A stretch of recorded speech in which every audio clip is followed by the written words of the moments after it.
Hi hello నమస్తే welcome back to my YouTube channel vegetarian cookies. ఈరోజు మనం చేసుకోబోయేది శనగల పొడి అండి. ఎలా చేయాలో చూద్దాం.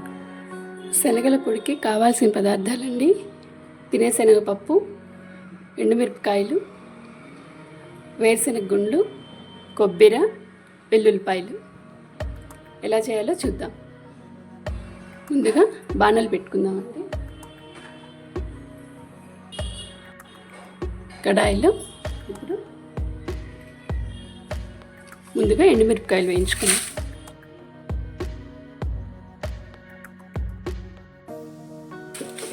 అన్నీ విడివిడిగా వేయించుకోవాలండి. అన్నీ డ్రై రోస్టే చేసుకోవాలి. కొంచెం ఆయిల్ వేసుకుందాం.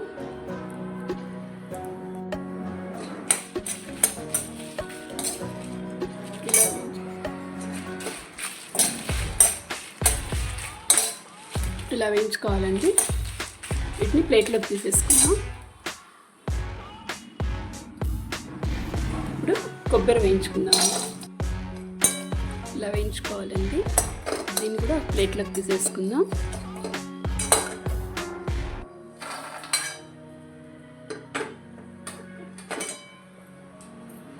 ఇప్పుడు ఇందులోకి వేరుశనగ గుండ్లు వేసుకుందాం. ఒక హాఫ్ కప్ అండి. వీటిని ఇట్లా రోస్ట్ చేసుకోవాలండి.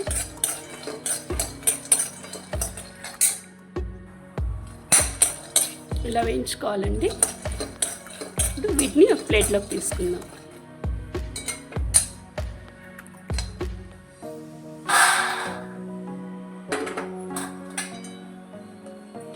ఇప్పుడు తినే శనగపప్పు కూడా ఒక 5 మినిట్స్ వేయించుకుందాం, అంతే అండి. ఇది ఎక్కువసేపు వేయించుకోవలేదు. కొంచెం వెచ్చబడిన తర్వాత ఆపేసుకుంటే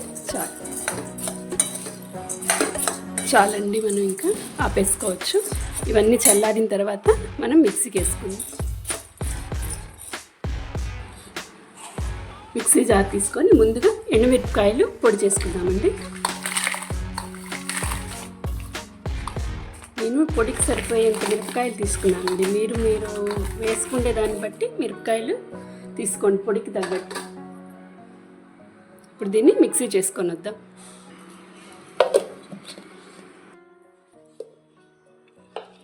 దీని తర్వాత ఇందులోనే ఎండు కొబ్బరి వేసుకుందామండి.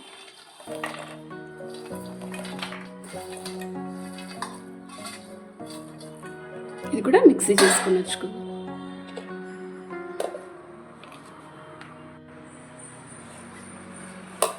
ఇప్పుడు ఇందులోకి మనం సాల్ట్ వేసుకుందామండి.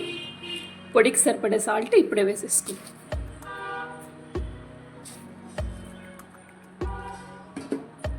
మళ్ళీ మిక్సీ వేసుకొచ్చుకుందాం. ఇలా అయింది కదండి. దీన్ని పక్కన పెట్టుకుందాం. ఇప్పుడు ఇంకో జార్ తీసుకుందామండి. ఇందులోకి ఇప్పుడు మనము వేయించి పెట్టుకున్న పల్లీలు, పుట్నాలు 2 కలిపి వేసుకుందాం. ముందుగా పల్లీలు వేసుకుందామండి. పొట్టు తీపలేదండి, ఇట్లే వేసేసుకోవచ్చు.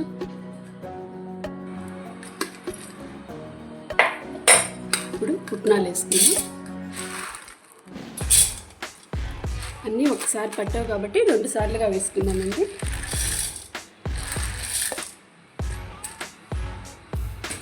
ఇప్పుడు ఇందులోకి మనం వేయించి పెట్టుకున్న కొబ్బరి, మిరపకాయల పొడి ఉంటుంది కదా, దీన్ని మిక్స్ చేసుకొని మిక్సీ.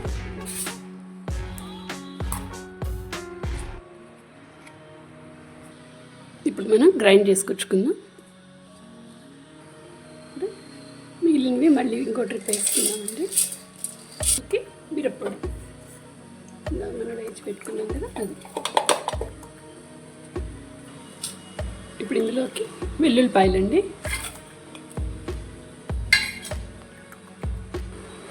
గ్రైండ్ చేసుకొచ్చుకుందాం. అండి శనగల పొడి చాలా టేస్టీగా ఉంటుందండి. అన్నంలోకైనా, ఇడ్లీలోకైనా, దోశలోకైనా చాలా బాగుంటుంది.